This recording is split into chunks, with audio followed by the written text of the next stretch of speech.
আসসালামু আলাইকুম। কেমন আছেন সবাই? আশা করি ভালো আছেন। তো আমার কবুতরগুলোকে নতুন লফট করে দেওয়ার পরে কবুতরগুলো এখন সব কবুতরগুলো বাসা দখল করার কার্যক্রম শুরু করেছে। এবার বাসা দখল করা হয়ে গেলে ওরা ডিম পাড়ার প্রস্তুতি নেবে। কিছু কিছু কবুতর আবার ডিম পাড়ার প্রস্তুতি নিয়েও নিয়েছে, খুব তাড়াতাড়ি হয়তো বা ডিম পাড়বে। কারণ এর আগে আমার যে কবুতরের বাসা ছিল ওইটা ছিল অপরিচ্ছন্ন এবং জরাজীর্ণ, যেখানে ডিম পাড়ার কোনো আর কি অবস্থাই ছিল না। কবুতরগুলো অনেক দিন যাবৎ ডিম বাচ্চা করে নাই, এখন আশা করা যাচ্ছে খুব তাড়াতাড়ি আবার ডিম বাচ্চা করবে। কারণ খুব সুন্দর একটা পরিবেশ পেয়েছে এখানে, শুকনা। আর আগে যেই জায়গা ছিল ওই জায়গায় একেবারে মনে করেন ভিজে প্যাচ প্যাচ হয়ে থাকতো সবসময়, ওইখানে ডিম পাড়ার কোনো অবস্থাই ছিল না। আর কবুতরগুলো রীতিমতো অসুস্থ হয়ে যাচ্ছিল, অনেক কবুতর তো মারাও গেছে, আমার অনেক কবুতর মারা গেছে ওইখানে যে।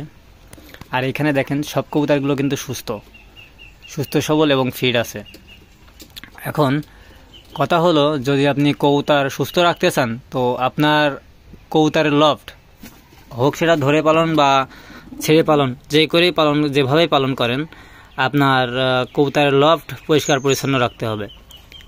যদি কবুতর আপনি সুস্থ রাখতে চান, ভালো ডিম বাচ্চা চান, আপনার কবুতরের লফট পরিষ্কার পরিচ্ছন্ন রাখতে হবে। আর কবুতরকে কেমিকোজ করাতে হবে রেগুলার।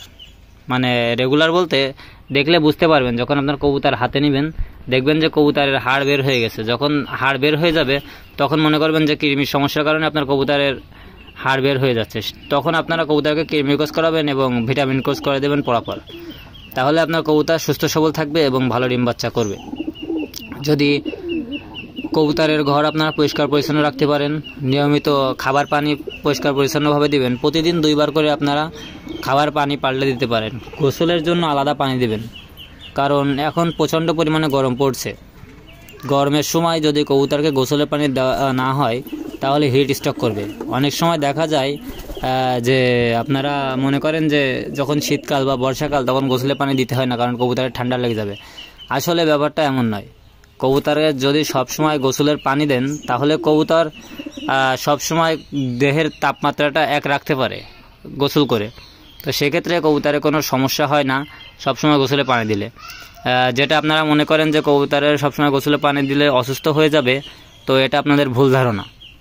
যদি কবুতরকে সুস্থ রাখতে চান তাহলে সবসময় কবুতরকে গোসলে পানি দিবেন এবং খাবার পানি দিবেন পরিষ্কার পরিচ্ছন্ন। প্রতিদিন 2 বার করে খাবার পানি পাল্টে দিবেন, যে কথাটা বারবার বলতেছি। তাহলে আপনাদের কবুতর সুস্থ এবং সবল থাকবে। তো আজকের ভিডিও পর্যন্ত। ভিডিওটি ভালো লাগলে অবশ্যই আমাদের চ্যানেলটি সাবস্ক্রাইব করে দেবেন। সবাই ভালো থাকবেন, সুস্থ থাকবেন। আল্লাহ হাফেজ।